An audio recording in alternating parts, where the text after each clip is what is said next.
ಸ್ಯಾಂಡಲ್ವುಡ್ನಲ್ಲಿ ಕಿರುತೆರೆಯಲ್ಲಿ ಜೋಡಿಯಾಗಿ ಮದುವೆ ಆಗ್ತಾ ಇರೋರ ಸಂಖ್ಯೆ ಜಾಸ್ತಿ ಆಗಿದೆ. ಒಂದು ಸಿನಿಮಾ ಅಥವಾ ಒಂದು ಸೀರಿಯಲ್ನಲ್ಲಿ ಒಟ್ಟಿಗೆ ನಟಿಸಿರುವ ಜೋಡಿಗಳು ಒಪ್ಪಿಗೆ ಪಡ್ಕೊಂಡು ಪ್ರೀತಿಸಿ ಮದುವೆ ಆಗ್ತಿದ್ದಾರೆ. ಸ್ಯಾಂಡಲ್ವುಡ್ನಲ್ಲಿ ಕಳೆದ ವರ್ಷ ಅಂದರೆ 2023 ಹಾಗೂ ಈ ವರ್ಷ ಅನೇಕ ಸ್ಟಾರ್ ಜೋಡಿಗಳು ಮದುವೆ ಆಗಿದ್ದಾರೆ. ಇದೀಗ ಇನ್ನೊಂದು ಸಿಹಿ ಸುದ್ದಿ. ಕನ್ನಡದಲ್ಲಿ ಅದ್ಭುತವಾದ ಸೀರಿಯಲ್ ಕೊಟ್ಟ ನಾಯಕ ನಾಯಕಿ ಇವರಿಬ್ರು ಅಂದರೆ ಎಲ್ರಿಗೂ ಫೇವ್ರೇಟ್. ಇವರಿಬ್ರು ಲವ್ನಲ್ಲಿ ಬಿದ್ದಿದ್ದಾರೆ. ಇವರು ಇದನ್ನ ಹೇಳ್ಕೊಂಡಿಲ್ಲ, ಆದರೆ ತೆಲುಗಿನಲ್ಲಿ ಇವರಿಬ್ರು ಸೀರಿಯಲ್ ಮಾಡ್ತಾ ಇರೋದ್ರಿಂದ ತೆಲುಗಿನ ಒಂದು ರಿಯಾಲಿಟಿ ಶೋನಲ್ಲಿ ಇವರಿಬ್ಬರ ಲವ್ ವಿಚಾರ ರಿವೀಲ್ ಆಗಿದೆ. ಹಾಗಾದರೆ ಯಾವಾಗಿಂದ ಲವ್ ಮಾಡ್ತಾ ಇದ್ದಾರೆ, ಮದುವೆ ಯಾವಾಗ ಫಿಕ್ಸ್ ಆಗಿದೆ, ಇವರಿಬ್ಬರ ಲವ್ ಸ್ಟೋರಿ ಎಷ್ಟು ರೋಚಕವಾಗಿದೆ ಎಲ್ಲವನ್ನ ಹೇಳ್ತಾ ಹೋಗ್ತೀವಿ. ಅದಕ್ಕೂ ಮುನ್ನ ನೀವಿರೋ ನಮ್ಮ ಚಾನಲ್ನ ಸಬ್ಸ್ಕ್ರೈಬ್ ಮಾಡಿಲ್ಲ ಅಂದರೆ ಸಬ್ಸ್ಕ್ರೈಬ್ ಮಾಡ್ಕೊಳ್ಳಿ. ಹಾಗೆಯೇ ಈ ವಿಡಿಯೋಗೆ ಒಂದು ಲೈಕ್ ಕೊಟ್ಟು ನಮ್ಮನ್ನು ಪ್ರೋತ್ಸಾಹಿಸಿ. ಹೌದು, ಕೆಲವು ವರ್ಷಗಳ ಹಿಂದೆ ಸಿ ಕನ್ನಡದಲ್ಲಿ ಪ್ರಸಾರವಾಗ್ತಿದ್ದ ಧಾರಾವಾಹಿ ಕಮಲಿ. ಕಮಲಿ ಸೀರಿಯಲ್ ಯಾರಿಗೆ ತಾನೇ ಮರೆಯೋದಕ್ಕೆ ಸಾಧ್ಯ ಹೇಳಿ. ಈ ಧಾರಾವಾಹಿ ಹಲವು ವರ್ಷಗಳ ಕಾಲ ಅದ್ಭುತವಾಗಿ ಮೂಡಿಬಂದಿತ್ತು. ಈ ಸೀರಿಯಲ್ನ ಎಲ್ಲ ಪಾತ್ರಧಾರಿಗಳು ಎಲ್ಲರಿಗೂ ಚಿರಪರಿಚಿತ. ಈ ಧಾರಾವಾಹಿ ಹಿಟ್ ಆಗೋದಕ್ಕೆ ಕಾರಣನೇ ಹೀರೋ ಮತ್ತು ಹೀರೋಯಿನ್ ಕೆಮಿಸ್ಟ್ರಿ. ರಿಷಿ ಸರ್ ಹಾಗೂ ಕಮಲಿ ಜೋಡಿ ವೀಕ್ಷಕರ ಫೇವ್ರೆಟ್ ಜೋಡಿಗಳಲ್ಲಿ ಒಂದಾಗಿತ್ತು.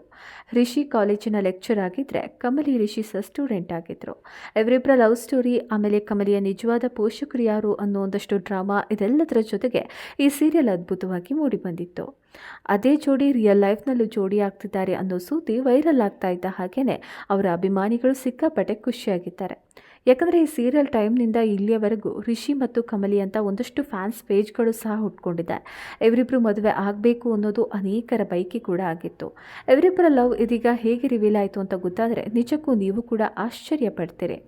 ಸಿನಿಮಾ ಇಂಡಸ್ಟ್ರಿಯಲ್ಲಿ ಒಬ್ಬರನ್ನೊಬ್ಬರು ಪ್ರೀತಿಸ್ತಾ ಇದ್ರೂ, ಅನೇಕ ವರ್ಷದ ರಿಲೇಷನ್ಶಿಪ್ ಇದ್ರೂ ಅದನ್ನು ಹೈಡ್ ಮಾಡ್ತಾರೆ. ಅದನ್ನ ರಾಜಾರೋಷವಾಗಿ ಎಲ್ಲರ ಮುಂದೆ ಹೇಳ್ಕೊಳ್ಳೋದು ತೀರಾ ಕಡಿಮೆ. ಆದರೆ ಯಾವುದೋ ಒಂದು ಮೂಮೆಂಟ್ನಲ್ಲಿ ಅವರ ಮೇಲೆ ಡೌಟ್ ಬರ್ತಾ ಇರುತ್ತೆ, ಆದರೂ ಅವರು ಹೇಳ್ಕೊಳ್ಳೋದಿಲ್ಲ. ಆದರೆ ಕೆಲವೊಮ್ಮೆ ಮಾತ್ರ ಹೇಗೋ ಸಿಕ್ಕಿ ಹಾಕ್ಕೊಳ್ತಾರೆ. ಇವರು ಕೂಡ ಅದೇ ಥರ ಸಿಕ್ಕಾಕೊಂಡ್ಬಿಟ್ಟಿದ್ದಾರೆ. ಮೊದಲಿನಿಂದಲೂ ಇವರಿಬ್ಬರ ಮೇಲೆ ಡೌಟ್ ಇರ್ತಾ ಇತ್ತು. ಕಾರಣ ಇವರಿಬ್ಬರ ಕೆಮಿಸ್ಟ್ರಿ ಅಷ್ಟು ಚೆನ್ನಾಗಿರ್ತಾ ಇತ್ತು. ಇವರ ನಡುವೆ ಏನೋ ಸಮಥಿಂಗ್ ಇದೆ ಅಂತ ಎಲ್ಲರೂ ಭಾವಿಸಿದ್ರು. ಆದರೆ ಕೇಳಿದಾಗೆಲ್ಲ ಇಲ್ಲ ಅಂತ ಹೇಳ್ತಾ ಇದ್ರು. ಆದರೆ ತೆಲುಗು ರಿಯಾಲಿಟಿ ಶೋ ಒಂದರ ಗೇಮ್ನಲ್ಲಿ ಇಬ್ಬರು ರೆಡ್ ಹ್ಯಾಂಡ್ ಆಗಿ ಸಿಕ್ಕಾಕೊಂಡ್ಬಿಟ್ಟಿದ್ದಾರೆ. ಈ ಸುದ್ದಿ ಗೊತ್ತಾಗಿತ್ತು. ಈ ಪ್ರಮುಖದಲ್ಲೂ ಸಿಕ್ಕಾಪಟ್ಟೆ ನಾಚಿಕೆ ಇತ್ತು. ವಿಷಯ ಹೊರಗೆ ಬಂದಿದ್ದು ಹೇಗೆ ಅಂತ ಗೊತ್ತಾದರೆ ನೀವು ಕೂಡ ಆಶ್ಚರ್ಯ ಪಡ್ತೀರಿ. ತೆಲುಗು ಸೀರಿಯಲ್ನಲ್ಲಿ ಇವರಿಬ್ಬರು ಮಿಂಚ್ತಾ ಇರೋದ್ರಿಂದ ಒಂದು ರಿಯಾಲಿಟಿ ಶೋಗೆ ಅಮೂಲ್ಯ ಹೋಗಿದ್ರು. ಅಮೂಲ್ಯ ಬಳಿ ಅಲ್ಲಿನ ನಿರೂಪಕಿ ನಿಮ್ಮ ಫೋನ್ನ ಕೊಡಿ ಅಂತ ಕೇಳಿದ್ರು. ಇವರು ತಟ್ಟಂತ ಫೋನ್ ತೆಗೆದ್ರು. ನೀವು ಯಾಕೆ ಈಗ ನಿರಂಜನ್ಗೆ ಕಾಲ್ ಮಾಡಬಾರ್ದು ಅಂತ ಕೇಳಿದ್ರು. ಕೇಳಿ ಸ್ವಲ್ಪ ಹೊತ್ತು ನಾಚಿಕೆ ಮಾಡಿಕೊಂಡು ಅದು ಇದು ಅಂತ ರೀಸನ್ ಹೇಳಿದ್ರು. ನಿರೂಪಕಿ ಬಿಡಲೇ ಇಲ್ಲ. ಆಮೇಲೆ ಕರೆ ಮಾಡ್ತಾರೆ. ಕರೆ ಮಾಡಿದ ಸಂದರ್ಭದಲ್ಲಿ ನಿರಂಜನ್ ಹೆಸರು ಏನು ಅಂತ ಸೇವ್ ಆಗಿದೆ ಎಂದು ಚೆಕ್ ಮಾಡಿದಾಗ ನಿರಂಜನ್ ಅವರ ಹೆಸರನ್ನು ಪ್ರೀತಿಯಿಂದ ಮೈ ಟಾಮ್ ಎಂದು ಅಮೂಲ್ಯ ಸೇವ್ ಮಾಡಿದ್ದು ಗೊತ್ತಾಯಿತು. ನಿರಂಜನ್ ಕೂಡ ತೆಲುಗು ಸೀರಿಯಲ್ನಲ್ಲಿ ನಟಿಸಿದ್ರಿಂದ ನಿರಂಜನ್ ಬಗ್ಗೆ ಎಲ್ರಿಗೂ ಗೊತ್ತಿತ್ತು. ತೆಲುಗು ಇಂಡಸ್ಟ್ರಿಯಲ್ಲೂ ಕೂಡ ಇವರಿಬ್ಬರು ಲವ್ನಲ್ಲೇ ಬಿದ್ದಿದ್ದಾರೆ ಅನ್ನೋ ಸುದ್ದಿ ವೈರಲ್ ಆಗಿತ್ತು. ಈ ಕಾರಣಕ್ಕಾಗಿಯೇ ಆ ಪ್ರೋಗ್ರಾಂನಲ್ಲಿ ನಿರಂಜನ್ಗೆ ಕಾಲ್ ಮಾಡಿಸಿತ್ತು. ಮೈ ಟಾಮ್ ಅಂತ ಸೇವ್ ಆಗಿದ್ದನ್ನು ನೋಡಿ ನಿರೂಪಕಿ ಸಾಕಷ್ಟು ರೀತಿಯ ಪ್ರಶ್ನೆನ ಮಾಡಿದಾಗ ಅಮೂಲ್ಯ ನಾಚಿಕೆಯಿಂದ ಉತ್ತರ ಕೊಡ್ತಾ ಇದ್ರು. ಆಮೇಲೆ ನಮ್ಮ ಮುಂದೆನೇ ಕಾಲ್ ಮಾಡಿ ಅಂತ ಹಠಕ್ಕೆ ಬಿದ್ದರು. ಫೋನ್ ಮಾಡಲಾ ಬೇಡವಾ ಅಂತ ಹಾಗೋ ಹೀಗೋ ಫೋನ್ ಕೂಡ ಮಾಡಿದ್ರು. ಸ್ಪೀಕರ್ ಹಾಕಿ ಅಂತ ಹೇಳ್ತಾ ಇದ್ದ ಹಾಗೇನೆ ಅಮೂಲ್ಯ ಸ್ಪೀಕರ್ಗೆ ಕೂಡ ಹಾಕಿದ್ರು. ಇನ್ನೇನು ಮಾತು ಶುರು ಅನ್ನೋವಾಗ ನಾನು ರಿಯಾಲಿಟಿ ಶೋನಲ್ಲಿ ಇದ್ದೀನಿ, ನೀನು ಮಾತನಾಡುವಾಗ ಹುಷಾರು ಅನ್ನೋ ರೀತಿ ಸಿಗ್ನಲ್ನ ಕೊಟ್ಟರು. ಆಗ ಅಮೂಲ್ಯ ನಾಚಿ ನೀರಾಗಿ ಹೋದರು. ಆಗ ನಿರಂಜನ್ ಕೂಡ ಎಚ್ಚರಿಕೆ ವಹಿಸಿದ್ರು. ಹೇಗಿದ್ದೀರಿ, ಚೆನ್ನಾಗಿದ್ದೀರಾ ಅಂತ ಇಷ್ಟೇ ಮಾತನಾಡ್ಕೊಂಡ್ರು. ಇದನ್ನೆಲ್ಲ ನೋಡಿದಂತಹ ನಿರೂಪಕಿ ನಗ್ತಾ ಇದ್ರು.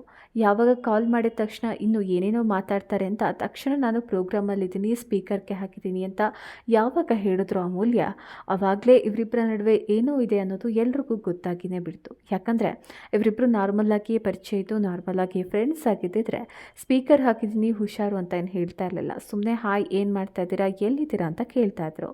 ಸ್ಪೀಕರ್ ಹಾಕಿದ್ದೀನಿ, ಹುಷಾರಾಗಿ ಮಾತನಾಡಿ ಅಂತ ಹೇಳಿದ್ದೆ ಅಲ್ಲಿರೋರಿಗೆ ನಗು ತರಿಸಿತ್ತು.